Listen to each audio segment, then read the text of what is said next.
इस मानवा की शुरुआत में हमें एक बंदे को दिखाया जाता है जिसने जमीन के ऊपर मुक्का मारा था और पूरी की पूरी जमीन ही टूट जाती है। हमें उसके बारे में बताया जाता है, ये है फिस्ट किंग। ये टाइटल जियांगू में सबसे ज्यादा पावरफुल बंदे को दिया जाता है और ये बंदा इस टाइटल के लायक है क्योंकि इसने अकेले नहीं बहुत सारे लोगों को पीटा है। द फिस्ट किंग डांग वूशेंग तभी वो देखता है कि उसके पेट पे लगी हुई थी चोट और वो सामने पड़े हुए लोगों को देखकर कहता है, आज एक मिस्टीरियस ग्रुप ने मेरे ऊपर अटैक कर दिया और अब ये दो जने बहुत देर से मेरे ऊपर नजर रखे हुए हैं। और वो दो लोग एमसी को देख रहे थे। एमसी उन्हें देखता हुआ अपने मन में सोचता है, ये दिखने में कितने ज्यादा प्रीटी है, लेकिन ये है कौन। और एमसी उनके एक बंदे को लात की मारता हुआ उनके ऊपर फेंक देता है और कहता है, ये लो तुम्हारा सबोर्डिनेट। लेकिन वो बंदा जिसकी लात की पड़ी थी वो कहता है, प्लीज मेरी मदद कीजिए शॉर्ट डीमन। लेकिन वो शॉर्ट डीमन उस बंदे को बीच में से काट देता है, जिसे देखकर एमसी अपने मन में सोचता है, इसने बिना किसी हेजिटेशन के अपने ही बंदे को काट दिया, ये कितना ज्यादा बुरा है। फिर एमसी उससे कहता है, तुम दोनों डिमोनिक फंक्शन के ही हो ना। तभी वो बंदा नीचे आता हुआ कहता है, मैं तुमसे इम्प्रेस हुआ फिस्ट किंग, तुम इतने देर से इंतजार कर रहे हो, सही बात है, तुम इस टाइटल के लायक हो। तो वो भी कहता है, चुप रहो, अब मैं तुम सबको मार दूंगा, मैं 10 अटैकों में ही तुम्हें खत्म कर दूंगा। तो वो बंदा भी तलवार निकालता हुआ कहता है, तुम कितने ज्यादा एरोगेंट हो। और एमसी पर अटैक करता हुआ कहता है, चलो देखते हैं तुम कब तक टिकोगे। और गाइड एमसी उसके अटैक को डोज कर कर एक ही दम से उसके पास आ जाता है और उसके पेट पर एक जोर का मुक्का मारता है, जिसे खाकर उस बंदे के मुंह से खून निकल जाता है। वो अपने मन में सोचता है, ये कितना ज्यादा फास्ट था। और एमसी कहता है, एक। फिर एक और पंच बनाता हुआ कहता है, दो। और फिर 3 4 5 6 लगातार धड़ाधड़ी से मारने लगता है गाइड और कहता है, इसके वीक पॉइंट मुझे दिख रहे हैं। तभी ऊपर से एक बंदा एमसी को जकड़ लेता है, जिसे महसूस कर कर एमसी कहता है, ऐसा लग रहा है कि इसने मुझे पकड़ लिया। और वो बंदा एमसी को देखने लगता है। एमसी उसे देखकर कहता है, तुम कमीने, तुमने ये कैसे किया। तभी वो शॉर्ट डीमन एमसी के चेस्ट के आर पार तलवार घुसा देता है। एमसी के मुंह से खून निकलने लग जाता है। वो बंदा कहता है, अब फिस्ट किंग तुम्हारा एंड होने वाला है। तभी वो किसी चीज को देखकर चौंक जाता है क्योंकि एमसी में अभी भी जान बाकी थी और वो स्माइल कर कर उस बंदे के साइड में पंच मारता है, जिससे कि वहां पर जोर का धमाका होता है। लेकिन उस बंदे के लगातार कट और एमसी साइड में पड़ा हुआ था, जिसे देखकर एमसी कहता है, तो अब खत्म हुआ, तुम सही में अच्छे फाइटर थे फिस्ट किंग। और गाइज एमसी के अटैक का इम्पैक्ट बहुत ही ज्यादा था। फिर वो बंदा नीचे आता हुआ कहता है, ये सही में बहुत ही ज्यादा डेंजरस था। तो वो भी कहता है, तुम्हें मदद करने के लिए मैं क्या शुक्रिया कहूँ। तभी वो शॉर्ट डीमन एमसी के सर पर हाथ रखता है और कहता है, ये सही में मारा गया। तभी एमसी एक ही पंच उसके मुंह पर जड़ता है और कहता है, अब हो गए 10। फिर उन दोनों को देखता हुआ अपने मन में सोचता है, मेरी बॉडी से ताकत अब जा रही है, अब ऐसा लगता है कि मेरी लाइफ का एंड हो चुका है फिस्ट किंग के तौर पर। लेकिन मेरी ये विश थी, काश मैं इन्हें और भी ज्यादा मार पाता। गाइस इस बंदे का नाम था द फिस्ट किंग डांग वूशेंग, जो कि इनके हाथों से मारा गया डीमन फंक्शन। तभी हमें दिखाया जाता है एक घर के अंदर लाइटनिंग। फिर हमें बताया जाता है, ये जगह है जिया हुआ माउंटेन का सेफ हाउस, जहाँ पर एक मेड किसी बंदे को सर्व कर रही थी।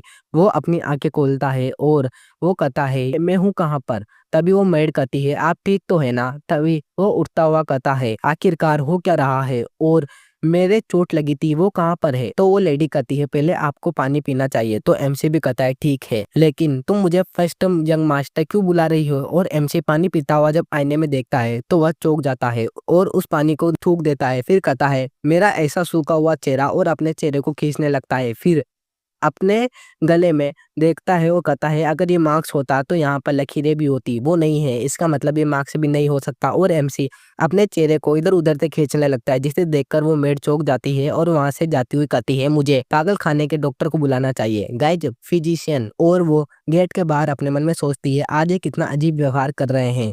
तभी एमसी जो कि अंदर बैठा हुआ था, वो अपने मन में सोचता है, मैं डीमन फंक्शन को नहीं मार पाया, लेकिन उन्हीं की वजह से मैं यहाँ पर आ पाया हूँ। तो अब वो जानवू को कंट्रोल कर सकते हैं, लेकिन ये पर्सन है कौन जिसके बॉडी में मैं आया हूँ, मुझे इसका पता लगाना चाहिए। और एमसी जब उठकर चलने की कोशिश करता है तो गाइज वो वहीं पर ही थक चुका था और वो अपने मन में सोचता है, ये बॉडी ये कितने ज्यादा बेकार है, मुझे हिरण के बच्चे जैसा फील हो रहा है और वो कुर्सी पर बैठता हुआ कहता है ये बॉडी सही में कचरा है। तभी एमसी देखता है यूनोवा मर्चेंट ग्रुप की एक बुक।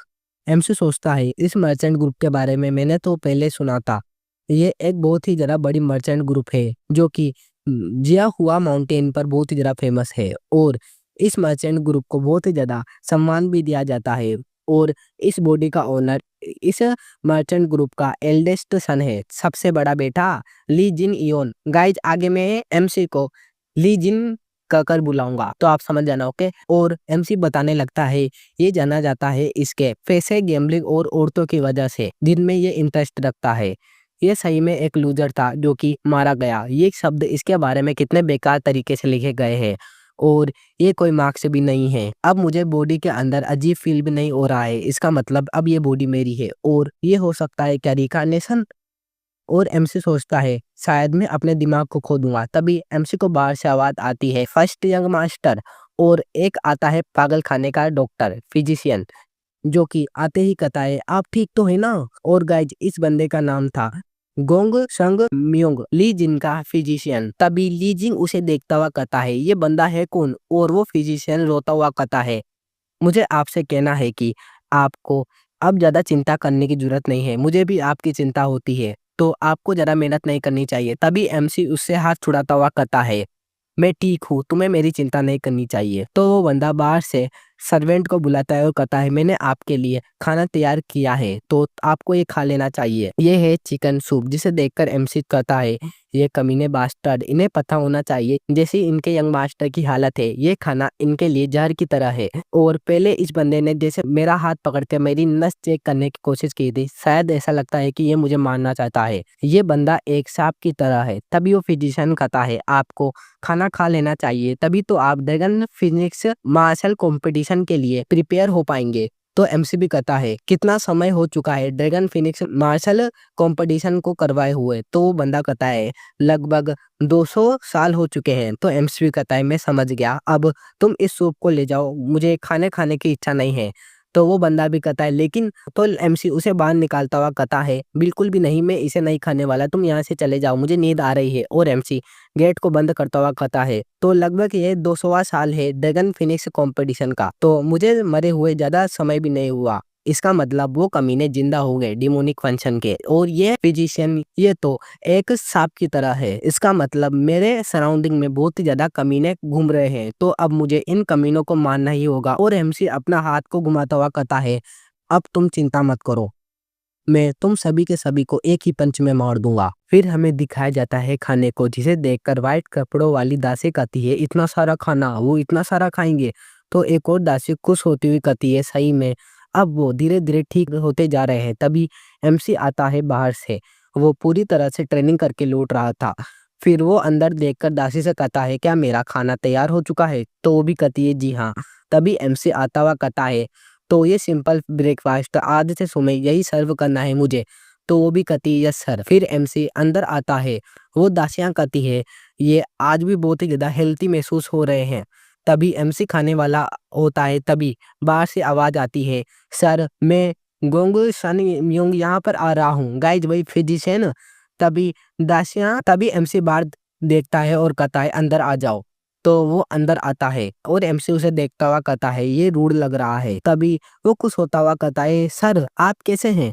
तो एमसी उसे देखकर अपने मन में सोचता है ये दोबारा मेरे पास आ चुका है, तो क्या मुझे इसे पकड़ना चाहिए एक चूहे की तरह, क्या मैं इसकी लूं। फिर गाइज एमसी उससे कहता है क्या हुआ फिजिशियन यहाँ पर क्यों आए। तो वो कहता है आपका क्या मतलब है सर। और वो ली जिन के आइट साइड घूमता हुआ कहता है सर मैं बहुत ही ज्यादा अकेला महसूस कर रहा था तो मैं यहाँ पर आ गया, फिर भी आप कितने ज्यादा अलग दिख रहे हैं पिछले दिन से, आपका एफर्ट बिल्कुल ही मीनिंगलेस है सर।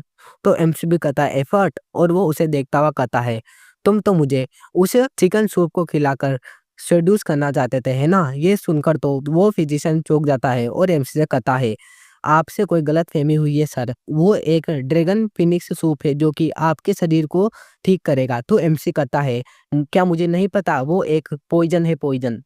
तो वो भी कहता है क्या, और वो चिल्लाता हुआ कहता है, मैं गोंग सुंग म्योंग, मैं आपका पर्सनल फिजिशियन हूँ सर, तो आपको मेरी बात माननी चाहिए। और वो एमसी के सामने झुकता हुआ कहता है, तो अब मुझे जाना चाहिए। और वो वहां से जाने लगता है, लेकिन पीछे से एमसी कहता है, फिजिशियन गोंग सुंग, और उससे गुस्से में कहता है, तुम मेरे बिना कहे यहाँ से कहाँ जा रहे हो? यहाँ मास्टर मैं हूँ या तुम? ये सुनकर तो वो डर जाता है और एमसी के पास जाता हुआ कहता है, मुझे माफ कीजिएगा। एमसी भी कहता है, अरे मैं तो मजाक कर रहा था। और वो उससे कहता है, मुझे एक पेन और पेपर की आवश्यकता है। तो वो भी कहता है, हाँ मैं आपके लिए लिखता हूँ। तभी एमसी कहता है, लिखो, जो मैं तुमसे कर रहा हूँ वो तुम्हें लिखना है। तो एमसी बताने लगता है, मैं हूँ ली जिन इयोन, मैं बहुत ही ज्यादा बीमार हूँ, इसलिए अब मैं बहुत ज्यादा समय के लिए इस विला में ही रहूंगा। तो आपको लंबे समय तक इस जगह पर किसी और को नहीं भेजना है।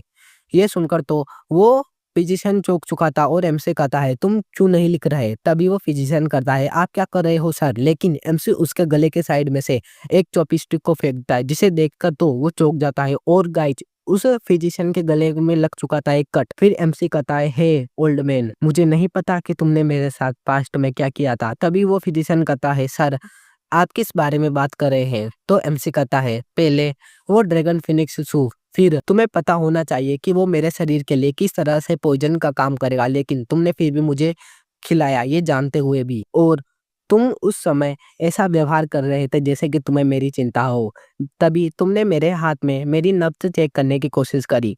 और सबसे ज़्यादा इम्पोर्टेंट, जब मैंने तुमसे कहा कि तुम सारी चीज़ें लेकर यहाँ से निकल जाओ, तो तुम्हारा चेहरा देखने लायक था। ऐसा लगता था कि तुम मुझे मारने की कोशिश कर रहे हो। क्या मैं इसके बारे में नहीं जानता? ये सब चीज़ें मुझे क्लियरली दिखाई दे रही है। तो अब तुम्हें मुझसे कुछ छुपाने की आवश्यकता नहीं है।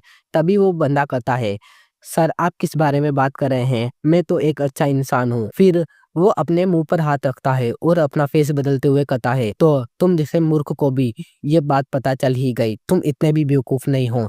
तभी एमसी उससे कहता है, फाइनली तुमने अपना असली चेहरा दिखा ही दिया। तो वो कहता है, मैं तो बस आपको शांति से निपटाने की सोच रहा था, लेकिन मुझे आपको मारने के बाद इन सबको भी मारना पड़ेगा। तभी वो एक नीडल को निकालता है, तो एमसी एक ही दम से खड़ा होकर उसके सर पर मारता है, जिसके कारण तो वो बेहोश हो चुका था। एमसी उससे कहता है, मुझे डिस्ट्रैक्ट करना बंद करो, अभी मैं बात कर रहा हूँ ना कि तुम। और एमसी अपने हाथ को देखता हुआ सोचता है, अभी भी मुझे मारने के बाद इसे दर्द हो रहा है। सही में मेरी रिकवरी मुझे जल्दी कर लेनी चाहिए, और एक बार मैं अपनी पावर को वापस रिकवर कर लूँ, तो मुझे मारने के पीछे जितने भी मास्टरमाइंड है, चाहे वो पूरा का पूरा मर्चेंट ग्रुप ही क्यों ना हो, मैं पूरे के पूरे को खत्म कर दूंगा। फिर एमसी अपने मुंह से चम्मच को बाहर निकालता है और नीचे बैठता है। फिर उसके सर में दर्द होने लगा था अचानक, और उसे पिछली बातें याद आती है, जैसे उस फिजिशियन की जो कि किसी से बात कर रहा था, और उसे सारी के सारी चीजें याद आती है। वो इसे देखकर कहता है, ये क्या है? ये मेमोरीज है क्या ली जिंग इयोन की? और गाइजो मेमोरीज एमसी के दिमाग में आती है, जिसे देखकर तो एमसी के आंसू आ चुके थे। और एमसी को दिखता है ली जिंग इयोन का पहला मर्चेंट ग्रुप, जहाँ पर वो था। उसका जो सेकंड ब्रदर था वो बहुत ही ज्यादा स्मार्ट था, और थर्ड ब्रदर वो बहुत ही ज्यादा स्ट्रोंग। लेकिन पहले बेटे के बाद ऐसी कोई भी चीज नहीं थी, इसलिए उसने पैसों से इन चीजों की भरपाई करने का सोचा। और वो जिंदगी के सुख में इतना ज्यादा खो गया कि वो हर चीज को भूल गया, और वो कभी वापस ना लौट सका, क्योंकि वो बहुत ही ज्यादा लेट हो चुका था। फिर उसने अपनी हेल्थ को भी खराब कर लिया, और उसे इस विला के अंदर भेज दिया गया। यह विला बहुत ही ज्यादा बेकार है, इसके ऊपर कोई ध्यान भी नहीं देता। और अब सबसे पहली प्रॉब्लम जो कि मेरी मार्शल आर्ट सीखने में आ रही थी, वो थी इसकी मेमोरी, जो कि अब रिकवर हो चुकी है। तो अब मुझे कोई भी परेशानी नहीं होने वाली। फाइनली मैं मार्शल आर्ट पर फोकस कर सकता हूँ, और अब मेरे पास पिछले लाइफ की नॉलेज भी है, तो अब मैं मेरी पावर को वापस से रीगेन कर लूंगा। अब मुझे चाहिए रेयर एलिक्जर।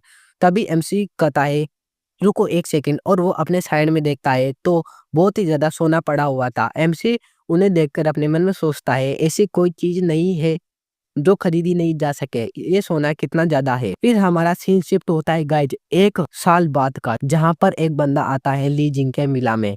वो सर्वेंट से कहता है, यंग मास्टर ली जिंग इयोंग, मैं उन्हें यहाँ पर ढूंढने आया हूँ। और गाइज ये था उस यूनहा मर्चेंट ग्रुप का एक गार्ड, मोक इन शियोप। वो सर्वेंट उससे कहती है वो यहाँ पर है, और जब वो अंदर आकर एमसी को देखता है तो वो पूरी तरह से चौंक जाता है, और उसे देखता हुआ कहता है, ये ये है मास्टर ली जिंग योंग।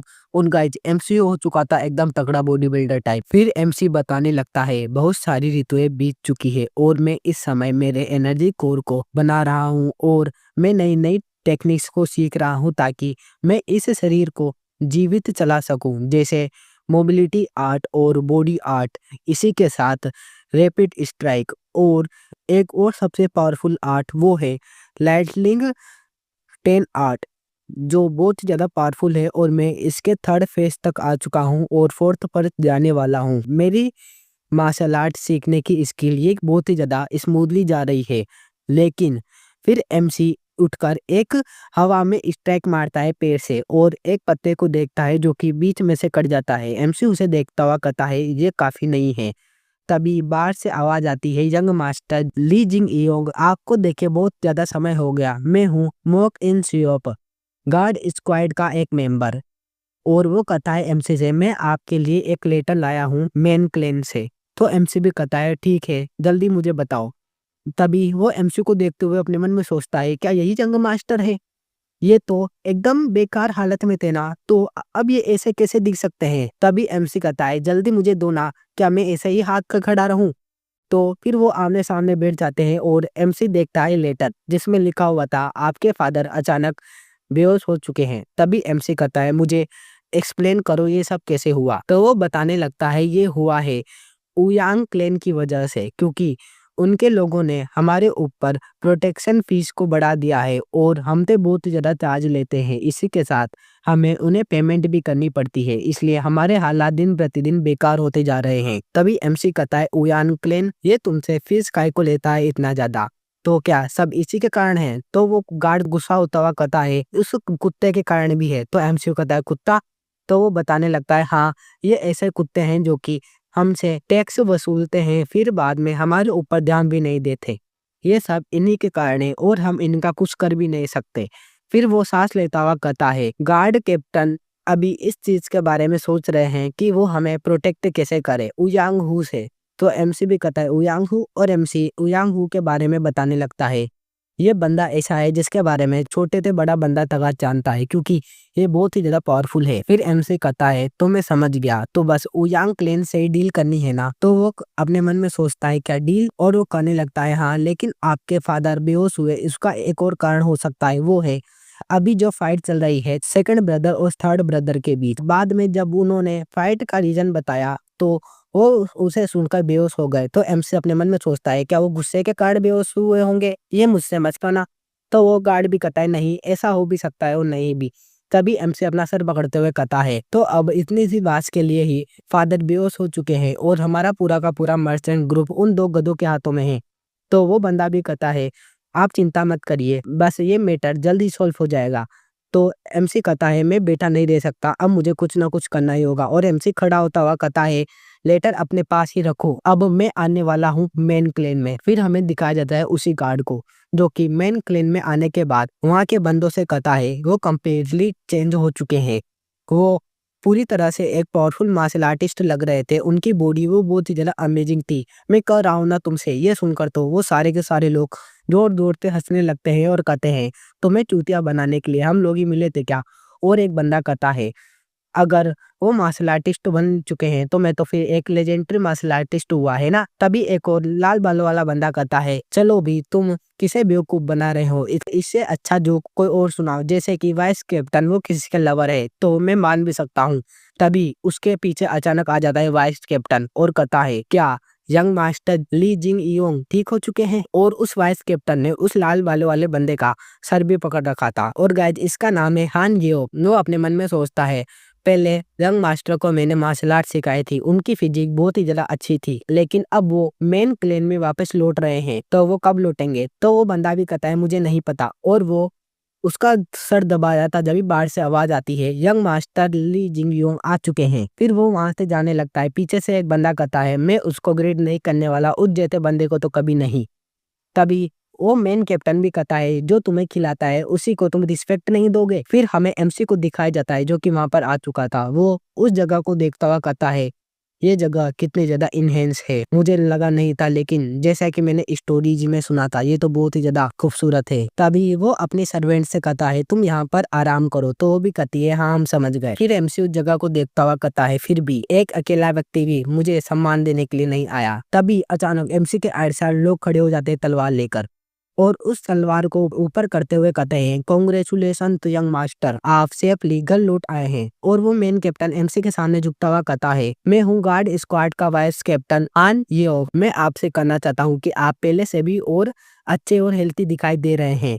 और उसे देखता हुआ लाल बालों वाला बंदा सोचता है वाइस कैप्टन वो अपने प्राइड को साइड में रखते हुए उससे कितनी नरमी से बात कर रहे हैं, लेकिन पहले ये बंदा हमें पर ध्यान भी नहीं देता था। फिर गाइस हमें बताया जाता है जहां एमसी उन्हें पीट रहा था वाइस कैप्टन के नाक से तो खून भी निकल जाता है। तभी एमसी उसे देखता हुआ कहता है ये इतने भी बुरे नहीं हैं, और एमसी भी उन्हें देखता हुआ कहता है मैंने जो पहले परेशानी खड़ी करी होगी इसलिए मुझे माफ करिएगा, आप सभी का शुक्रिया मुझे इतना सम्मान देने के लिए। ये सुनकर तो वो सारे के सारे एक सेकंड के लिए तो चुप हो जाते हैं, फिर चौंकते हुए अपने मन में सोचते हैं क्या इस बंदे ने हमें ग्रीड किया, पर ये कैसे हो सकता है। तभी वही गार्ड कहता है ये बिल्कुल चेंज हो चुके हैं। तो लाल बालों वाला बंदा भी कहता है हाँ, और ये पहले से स्ट्रोंगर भी दिख रहे हैं।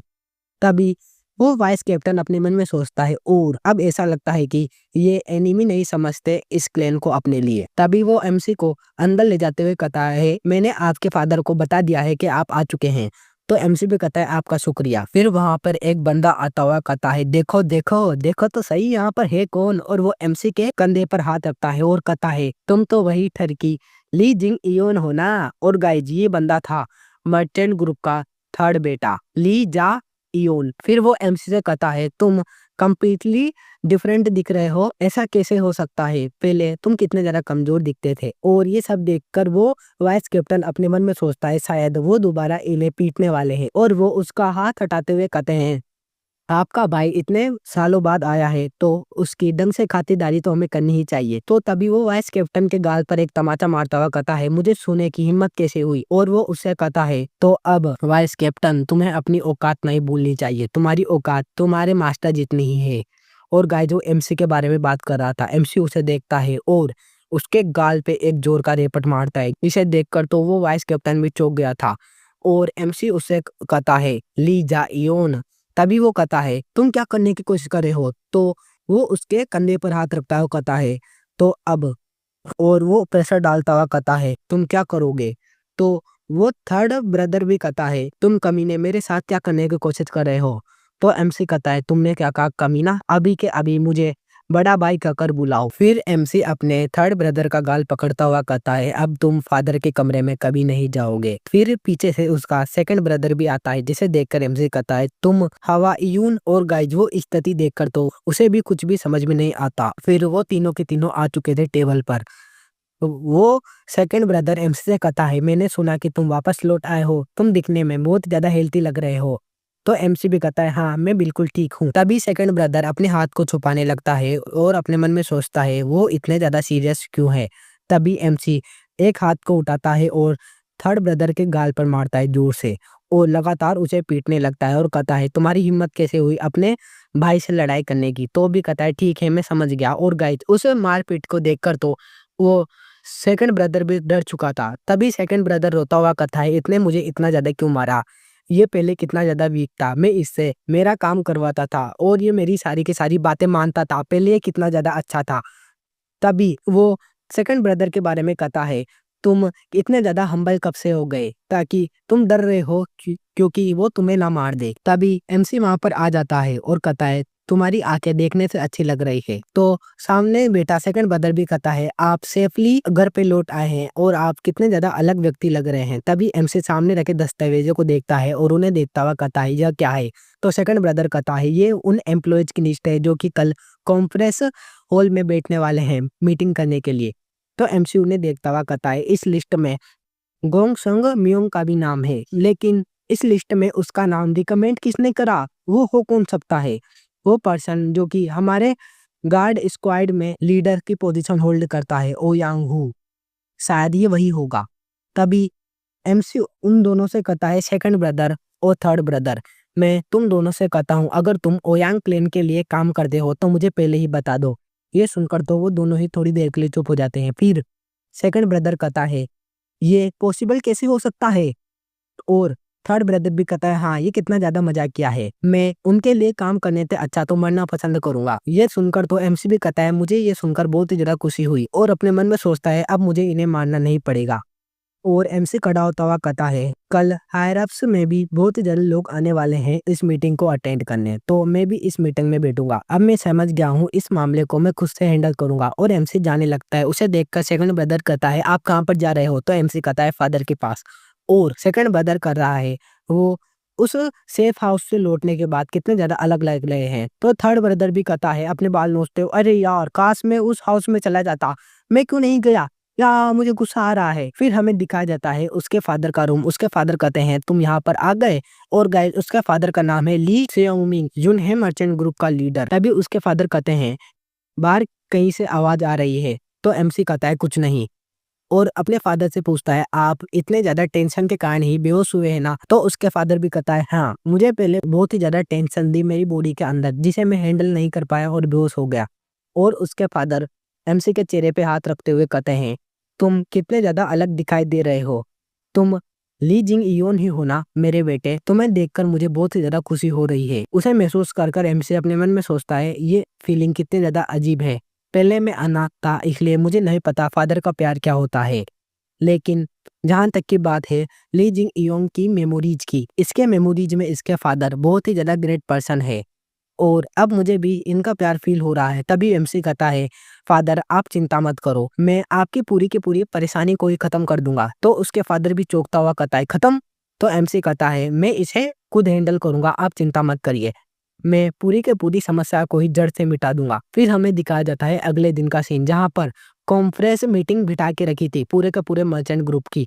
वहां पर ओयांग हु भी था, यूनहे मर्चेंट ग्रुप का गार्ड स्क्वाड लीडर। उसके स्क्वाड के लाल कपड़े पहने बंदे भी कहते हैं, देखो वही एल्डेस्ट सन है ना, वो आज यहाँ पर क्यों आया है? उसे देखकर तो वो ओयांग हु भी कहता है, शायद ये अपनी पोजीशन के बारे में बहुत ही ज्यादा इनसिक्योर है, इसलिए उसे डर होगा कि कोई उसकी पोजीशन इससे छीन ना ले, इसलिए वो यहाँ पर आया है।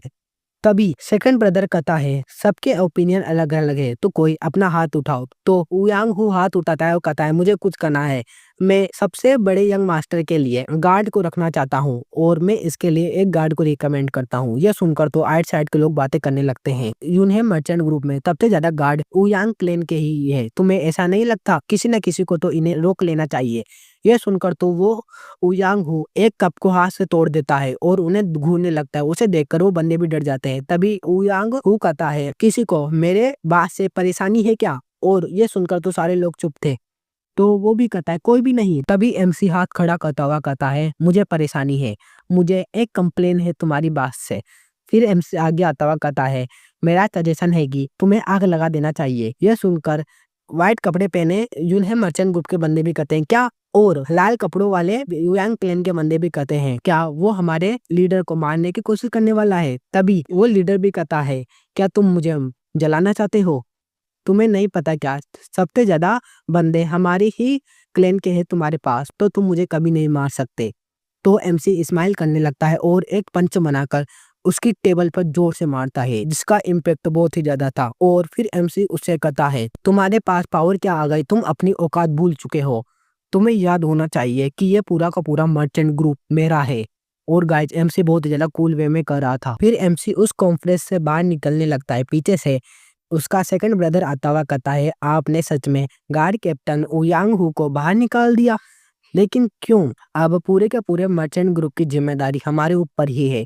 तो एमसी उससे कहता है, तुम्हें समझना चाहिए, एक मार्शल आर्टिस्ट को अपनी जिम्मेदारियों का पता होना चाहिए, और अगर सच में वो हमें इतना ज्यादा कम समझ रहे हैं, तो ये पूरे के पूरा मर्चेंट ग्रुप ही अंदर से खाया जा रहा है। तुम देखो तो सही, बाहर धीरे धीरे लोग हमारे मर्चेंट ग्रुप को खा रहे हैं। तो उसे देखकर उसका सेकंड ब्रदर भी कहता है, हाँ ये बिल्कुल सही है, इतने ज्यादा कब उयांग क्लैन के मेंबर्स हमारे मर्चेंट ग्रुप में हो गए? तो एमसी उसके कंधे पर हाथ रखता है और उससे कहता है, चिंता मत करो, मैं तुम्हारा बड़ा भाई इन सभी चीजों को हैंडल कर लेगा। फिर हमें दिखाया जाता है जो भी उस कॉन्फ्रेंस में हुआ था। एमसी ने सामने तोड़फोड़ मचा के रख दी थी, और वहां के लोग तलवार निकालते हुए कहते हैं, यंग मास्टर जिन योंग ने ये क्या कर दिया? क्या वो पागल हो गए हैं? और एमसी की ये पावर देखकर वो तो पूरी तरह से चौंक चुका था। फिर अपना वाइस कैप्टन भी कहता है, तुम्हारी इंसल्ट कैसे हुई यंग मास्टर के सामने अपनी छोड़ निकालने की? क्या तुम यंग मास्टर से लड़ना चाहते हो? पीछे हटो। और वो अपने यंग मास्टर को डिफेंड करने लगते हैं। तभी एमसी उससे गुस्से में कहता है, क्या तुम सही में मेरी इंसल्ट करना चाहते हो? तुम हमारे ही एम्प्लॉय हो और अपने बॉस के साथ गद्दारी कर रहे हो। तुम क्या सही में मरने की इच्छा रखते हो? तभी वो गार्ड स्क्वाड का कैप्टन भी कहता है, मुझे कुछ बुरा फील हो रहा है। फिर एमसी उससे कहता है, अब तुम्हें रिटायरमेंट ले लेना चाहिए क्योंकि तुमने पहले उस फिजिशियन को भेजा था मुझे मारने के लिए और अब मेरे दोनों भाइयों के बीच भी लड़ाई करवा दी थी। फिर मेरे पिता को भी तुमने बेहोश करवा दिया और मेरे भाई के मन में यही बात तुमने डाली थी कि फाइट को कैसे किया जाए और फाइट को करवाने वाले भी तुम थे उसे कंट्रोल कर कर। मुझे तुम्हारे बारे में क्या पता नहीं चलेगा? तो वो बंदा भी हंसता हुआ कहता है, यंग मास्टर जिंग इयोंग, आपको कोई गलतफहमी हुई है। तो एमसीबी कहता है, तो फिर कुछ भी हो, मैंने तो तुम्हारे बंदे गोंग सुंग म्योंग को मार दिया मेरे इन्हीं हाथों से। ये सुनकर तो वो चौंक जाता है और एमसी कहता है, चिंता मत करो, ये उसी की किस्मत थी, मैंने मेरे एक हाथ से ही उसे मार दिया। उसके बारे में तुम्हें बुरा लग रहा होगा लेकिन चिंता मत करो, मैंने एक ही स्ट्राइक में उसे मारा था। फिर वो जाते हुए कहता है, तो अब तुम्हें सोच लेना चाहिए कि तुम इस मर्चेंट ग्रुप में क्या करोगे क्योंकि तुम्हारा ये छोटा था डैमेज हम कब का पूरा भर देंगे। तभी वो स्क्वाड कैप्टन अपने हाथ में पावर को गैदर करता हुआ कहता है, तुम एरोगेंट बास्टर्ड। और एमसी उसे देख लेता है। वो एमसी के ऊपर अटैक को करता हुआ कहता है, तुम क्या मरने की इच्छा रखते हो? तभी एमसी उसके अटैक को अपने अटैक से ब्लॉक कर लेता है। उसका प्रेशर बहुत ही ज्यादा सा उस अटैक को ब्लॉक करता देख वो कैप्टन अपने मन में सोचता है, ये लाइटनिंग एनर्जी, क्या उसने भी मार्शल आर्ट सीखा है? तभी वो पीछे हट जाता है और आइट साइड के बंदे कहते हैं, क्या मास्टर जिंग इयोंग ने भी मार्शल आर्ट सीख रखी है? तो इन्होंने हमारे कैप्टन के अटैक को ब्लॉक कैसे किया? तभी जिंग इयोंग उस कैप्टन से कहता है, तुम्हारी स्ट्राइक हो तो बहुत ही ज्यादा कमजोर थी, क्या तुम्हें ऐसा लगता है कि तुम मुझे मार पाओगे? तो चलो एक ऑफिशियल डुएल किया जाए। यह सुनकर तो वो गुस्से में कहता है, तुम कमीने, तुमने चिकन के बच्चे की तरह उड़ना सीख लिया और अब तुम घमंड में आ रहे हो। तुम्हें क्या लगता है मैं तुमसे ऑफिशियल डुएल नहीं लड़ सकता? और ये सुनकर तो सारे के सारे लोग चौंक चुके थे। तभी वो कहता है, इतना काफी नहीं रहेगा। तो एमसी कहता है, तो ठीक है। और वो पंच बनाता हुआ कहता है, तो क्यों ना हम लाइफ और डेथ का डुएल रखें, कैसा रहेगा? तो वो भी तलवार निकालता हुआ कहता है, ठीक है, तुम्हारी स्किल्स के साथ मैं तुम्हें आराम से मार दूंगा। ये कितना ज्यादा इंप्रेसिव है। हालांकि हमारे बीच के एक्सपीरियंस को तो देखो तुम। और वो एमसी पर अटैक कर देता है। एमसी उसके अटैक को डोज करता हुआ कहता है, एक्सपीरियंस। और वो उससे कहता है, तुम एक्सपीरियंस की बात मुझसे तो ना ही करो तो बेहतर है। और गाइज एमसी ने एक अटैक अपने हाथ पे बना रखा था और वो उसके पेट पर मारता हुआ कहता है, मेरे पास 100 साल से ज्यादा का एक्सपीरियंस है। और एमसी उसके पेट पर जोर से पंच मारता है जिसके कारण तो उसको बहुत ही ज्यादा तेज दर्द हुआ था। उसके मुंह से खून निकलने लग जाता है। वो कहता है, इतनी ज्यादा ताकत? तभी एमसी कहता है, चलो मुझे दिखाने दो एक्सपीरियंस कितना ज्यादा पावरफुल होता है। और एमसी नोबिलिटी आर्ट को यूज करके एक ही दम से उसके पास पहुंच जाता है। वो बंदा एमसी के अटैक को अपने तलवार से ब्लॉक करता है और वो दोनों लगातार ऐसे ही फाइट करने लगते हैं। वो बंदा एमसी के अटैक को ब्लॉक करता हुआ अपने मन में सोचता है, वो सच में इतना ज्यादा पावरफुल लग रहा है। ऐसा लग रहा है कि उसने अभी अभी मार्शल आर्ट सीखना नहीं सीखा, वो तो बहुत ही पहले मार्शल आर्ट को सीख चुका था। वो एक प्रोफेशनल मार्शल आर्टिस्ट की तरह फाइट कर रहा है। लेकिन ऐसा कैसे हो सकता है? तभी आइट साइड के लोग कहते हैं, जल्दी ये फिनिश होने वाला है। और वो गार्ड स्क्वाड का कैप्टन कहता है, मैं नहीं हारने वाला। और वो थ्री फॉर्म शॉट आर्ट का यूज करने लगता है और कहता है, तुम लड़के, तुम मुझे कभी नहीं मार सकते। तभी एमसी रैपिड स्ट्राइक का यूज करके उसके एक ही दम से करीब आ जाता है। उसे देखकर वो गार्ड स्क्वाड का कैप्टन भी कहता है, तुमने ये कैसे किया? तभी एमसी एक पंच बनाता है और कहता है, अब होगा फेयरवेल। और जोर से उसके मुंह के नीचे एक पंच मारता है जिसके कारण वो हवा में उड़ता हुआ ऊपर दीवार में जा धंसाता, जिसे देखकर सारे के सारे लोग चौंक जाते हैं। और उसका इम्पैक्ट इतना ज्यादा था कि दूर से जो उसके फादर के डॉक्टर थे वो भी उसे देख पाते हैं। वो डॉक्टर उसके फादर से पूछता है, मर्चेंट ग्रुप लीडर वहां पर क्या हो रहा है? तो उसके फादर कहते हैं, मेरा बेटा शायद ऐसा लग रहा है कि उसने भी मार्शल आर्ट सीख ली है। और लाल कपड़े वाले बंदे उनके कैप्टन के पास आते हैं और उन्हें उठाते हुए कहते हैं, इस कमीने ने क्या हालत कर दी हमारे कैप्टन की। तभी एमसी उनसे कहता है, क्या तुम भी मरना चाहते हो? तभी एक बंदा आता हुआ कहता है, यंग मास्टर ये डुअल बिल्कुल अनियमित था। मैं इसका विरोध करता हूँ। हालाँकि अब आपने हमारे ओयांग क्लैन को भी डैमेज पहुँचा दिया है, तो हम इसका रिवेंज ज़रूर लेंगे और अब हम इस मर्चेंट ग्रुप को हमेशा-हमेशा के लिए तबाह कर देंगे। तभी एमसी कहता है, तो ठीक है, तुम ये करना चाहते हो ना, तो करो। मैं इसकी पूरी ज़िम्मेदारी अपने ऊपर लूँगा, तो तुम हमारी काइंडनेस को ऐसे रीपे करोगे। मैं तुम सबको देख लूँगा और इस चीज़ का तुम्हें पे बैक ज़रूर करूँगा, चिंता मत करो। ये सब के सब मेरा है और इसकी रिस्पॉन्सिबिलिटी मैं अकेला ही लूँगा। ये सुनकर सेकंड ब्रदर भी कहता है, ब्रदर ये डेंजरस हो सकता है, लेकिन एमसी कहता है, मैंने कहा ये मर्चेंट ग्रुप मेरा है। मेरे फादर भी मेरे और आप सब जिन्होंने मुझे इतना ज़्यादा सम्मान दिया, आप सभी मेरे लोग हो और जिन सर्वेंट ने मेरे लिए खाना तैयार किया और मुझे खुश रखा, वो भी मेरे ही है। तो अब ये पूरा का पूरा मर्चेंट ग्रुप मेरा है, इसलिए तुम इसे हाथ भी नहीं लगा सकते। तो अब मैं तुमसे कहता हूँ, गेट लॉस्ट। मैं अब तुम्हें हमेशा-हमेशा के लिए हमारे मर्चेंट ग्रुप से बाहर निकाल रहा हूँ। ये सुनकर तो आइड-साइड सन्नाटा पड़ जाता है और वो लाल कपड़े वाले बंदे गुस्से में थे।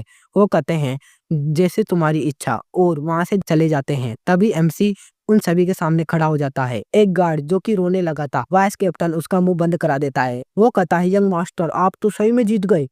तभी आइड साइड के बंदे कहते हैं, हमें इसे सेलिब्रेट नहीं करना चाहिए क्योंकि अब गार्ड स्क्वाड में बहुत ही कम मेंबर्स बचे हैं। तो वो भी कहता है, फिर भी। तो एमसी भी कहता है, सेकंड ब्रदर। तो वो भी कहता है, हाँ। तो एमसी कहता है, मेरे लिए एलिक्जर को बाय करो। मैंने कहा कि मैं तुम्हारी पूरी की पूरी रिस्पॉन्सिबिलिटी उठाऊंगा, तो तुम मुझे इतना सपोर्ट तो कर ही सकते हो।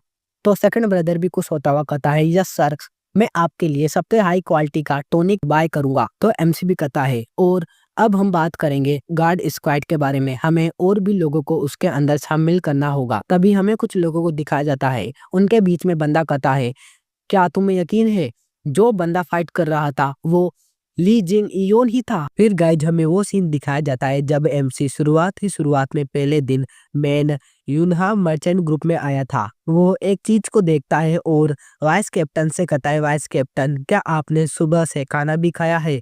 तो वो भी कहता है, क्या आप मेरे बारे में बात कर रहे हो? काम की वजह से मुझे खाना खाने का समय भी नहीं मिला। तो एमसी कहता है, ओह। फिर वो नीचे देखता हुआ कहता है, लेकिन ये कमीने। और वो देख रहा था ओयांग क्लैन के मेंबर्स को जो कि आराम से बैठकर मजे कर रहे थे। एमसी उन्हें देखता हुआ कहता है, कुछ लोगों को तो खाना खाने का समय भी नहीं मिलता और ये बैठकर मजाक में बातें कर रहे हैं। इन्हें फ्री का खाने को मिलता है, इसलिए ये बैठे बैठे यहाँ पर कुछ काम भी नहीं करते। और एमसी वहाँ एक रोड को पकड़कर दबाने लगता है। फिर उस रोड को एमसी तोड़कर उसका चूरा कर देता है और कहता है, कोई समस्या नहीं है, मैं इनकी जगह किसी और को लाऊंगा जो कि इनकी जगह को भर देगा। फिर एमसी कहता है, वो है यहाँ पर। और एमसी आ जाता है एक पब के अंदर जहाँ पर एक बंदा कहता है, वहां देखो, एक सेकंड ध्यान से देखो, वो मर्चेंट ग्रुप का यंग मास्टर ही है ना? और गाइज एमसी भी वहां पर आ चुका था। वो इधर उधर देखकर एक जगह जाने लगता है। लोग एमसी को देखकर बातें करते हैं। वो पहले से कितना अजीब दिख रहा है और हमने तो इसे पहले देखा भी नहीं था यहाँ पर, क्योंकि ये अचानक गायब हो गया था। मुझे लगा था कि ये मारा गया है। फिर एमसी आ जाता है एक जगह पर जहाँ पर एक मोटा बंदा पहरेदारी कर रहा था। वो मोटा बंदा जब एमसी को देखता है तो उसके साथ बातें करता हुआ कहता है, यंग मास्टर आपको देखे तो बहुत ही ज्यादा समय हो गए, क्या आप दोबारा यहाँ पर पैसे उड़ाने आए हैं? तो एमसी भी कहता है, तुम मोटे पिग मुझे हाथ लगाना बंद करो। तो वो भी कहता है, क्या पिग? फिर एमसी कहता है, डोर को ओपन करो। तो वो गुस्से में कहता है, तुम्हारी हिम्मत कैसे हुई मुझे पिक करने की? लेकिन वो डोर को ओपन कर देता है और एमसी अंदर आ जाता है जहाँ पर 3 बंदे बैठे हुए थे। बीच वाला बंदा कहता है, तुम यहाँ पर आ गए, और वो एमसी से दोबारा करने लगता है, तो अब तुम यहाँ पर आ चुके हो, जरूर तुम्हें कोई मुझसे काम होगा, है ना? और गाइस ये था पॉइजनस फ्रॉक्स चुल मियोंगू। और उसके पीछे वाले बंदे भी कहते हैं, वेलकम, तुम्हें देखे बहुत ही ज्यादा समय हो चुका है। और गाइज ये थे दोनों जुड़वा भाई, एक का नाम था युक जिंगबो और दूसरे का नाम था युक मियांगू।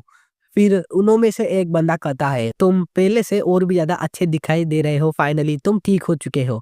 तभी उनके बीच में बेटा बंदा भी कहता है, आते ही तुम इससे ऐसी बातें करने लगे। तो वो भी कहता है, मुझे पहले पता नहीं था, मुझे माफ करना। तो वो दोनों बातें करते हुए कहते हैं, कोई बात नहीं, वैसे भी ये अपना फालतू दोस्त ही है। फिर एमसी बताने लगता है, एक दोस्त, ये चुल मियोंगू और ली जिंग इयोंग हम दोनों बचपन के ही दोस्त थे। लेकिन फिर भी इसने मेरा फ़ायदा उठाया और इसने कई बार मेरा पैसों के लिए शोषण भी करा। ये दोस्ती वन साइडेड ही थी। फिर एमसी उसे देखते हुए अपने मन में सोचता है, ये सही में मेरा ही दोस्त है। मुझे नहीं लगा था यंग लड़के ऐसे दोस्त बनाते हैं। फिर वो बंदा एमसी के सामने एक पैसों की पोटली फेंकता है और उससे कहता है, तुम्हें देखे बहुत ज़्यादा समय हो चुका है, तो तुम क्या यहाँ पर पैसे उड़ाने आए हो? और वो एमसी से दोबारा कहता है, सही में हम तुम्हारे लौटने के लिए बहुत ही ज़्यादा सेलिब्रेट करेंगे। तुम्हें क्या लगता है ये तो एक बिग ट्रीट होनी चाहिए। क्या तुम्हें ऐसा नहीं लगता कितना ज़्यादा समय हो गया है तुम्हें देखे हुए कमीने? तुम मेरा जवाब दो दो। तो एमसी कहता है मैं कुछ सोच रहा हूँ। तो भी कहता है क्या? तो एमसी उसे देखते हुए अपने मन में सोचता है, मैं सोच रहा हूँ कि इसे मारूँ या नहीं।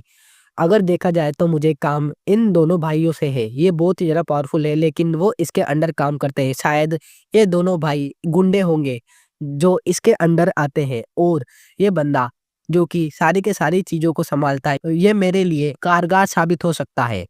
तभी एमसी कहता है मैंने डिसाइड कर लिया। तो वो बंदा अपने बंदों से पूछता है वो क्या कर रहा है? तभी एमसी कहता है मुझे पहले उस तिजोरी की चाबी दो।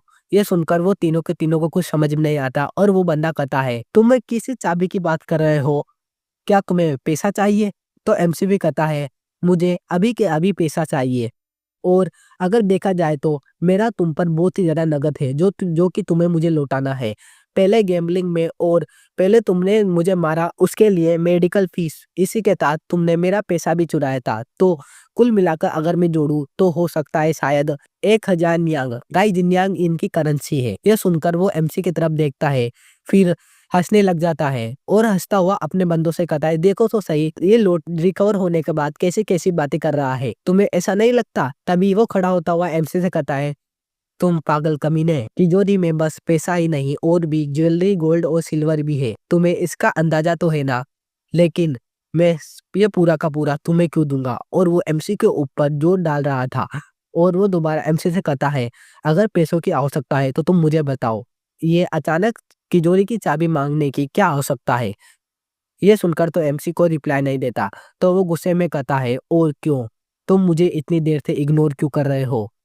लेकिन एमसी उसे शांति से देखने लगता है। तो वो कहता है अब मेरा पेशेंस टूटता जा रहा है। मैंने पहले तुम्हें नहीं माना क्योंकि तुम ठीक होकर आए थे, लेकिन कमीने मैं अब तुम्हें मारूंगा क्योंकि तुम नहीं जानते मैं हूँ चुल मियोंगू। फिर वो एमसी के गाल पर हल्का सा मारता हुआ कहता है जिंग इयोंग, क्या तुम्हारे साथ कुछ गलत है? तुम क्या मरने की इच्छा रखते हो? और वो जाते हुए अपने बंदों से कहता है तुम इसे मारकर जमीन में सटा दो, कोई दिक्कत नहीं, इसे बहुत ज्यादा मारना। तो एक बंदा एमसी के गले पे हाथ रखता है और उसे पकड़ने लगता है। ये देखकर एमसी कहता है सीरियसली, और उसका हाथ हटाते हुए कहता है पहले मैं तुम्हें दयालुता दिखा रहा था लेकिन अब तुम खुद ही ट्रबल में पड़ना चाहते हो। और एमसी उसके हाथ को दबाकर उसे दूर फेंक देता है और वो बहुत ही ज्यादा दूर जाकर गिरता है। उसे देखकर तो उसका भाई भी चौंक गया था और उसका भाई एमसी के मुंह पर पंच मारने जाता है। तो एमसी नीचे झुककर उसका अटैक डोज कर लेता है और घूमकर उसके पैर पर एक लात मारता है जिसके कारण उसके पैर की हड्डी भी टूट जाती है और उसका दर्द उसे बहुत ही ज्यादा हो रहा था। और फिर एमसी उन दोनों को शांति से देखने लगता है और कहता है ये तो सरप्राइजिंग है क्योंकि गाइड वो दोनों वापस उठ चुके थे। और एमसी जब उन दोनों को ध्यान से देखता है तो उनकी आंखों में बिल्कुल भी डर नहीं था। एमसी उन्हें देखकर स्माइल करता हुआ कहता है ये है एक रियल डील। तभी वो दोनों के दोनों बंदे एमसी के ऊपर अटैक करने के लिए आ जाते हैं, लेकिन एमसी एक के अटैक को डोज कर वहां से गायब हो जाता है, जिसे देखकर वो दोनों ही चौंक जाते हैं और कहते हैं वो कहाँ पर चला गया। लेकिन एमसी आ जाता है उनके पीछे और उनके सर पर हाथ रखता है और कहता है तुम सही में मेरे लिए बहुत ही ज्यादा कीमती हो, तो अब तुम यहाँ पर सड़ने नहीं वाले। और उनके दोनों के सर को एक दूसरे से भिड़ाकर उन्हें बेहोश कर देता है और कहता है तो अब यह मेरी आखिरी धमकी थी और अब तुम अकेले ही बचे हो। क्योंकि गाइस एमसी के सामने खड़ा था वही चुल मियांगू। वो एमसी से डरता हुआ कहता है फक, अब मैं क्या करूं? और एमसी उससे कहता है मेरे डियर बेस्ट फ्रेंड अब तुम्हें क्या लगता है मैं क्या करूंगा? और गाइज हमारे इस सीरीज के 6 चैप्टर खत्म हो चुके हैं। अगर अच्छा रिव्यू आया तो मैं हर संडे को इसका एक चैप्टर अपलोड कर दूंगा एक्सप्लेन करके। Okay bye bye.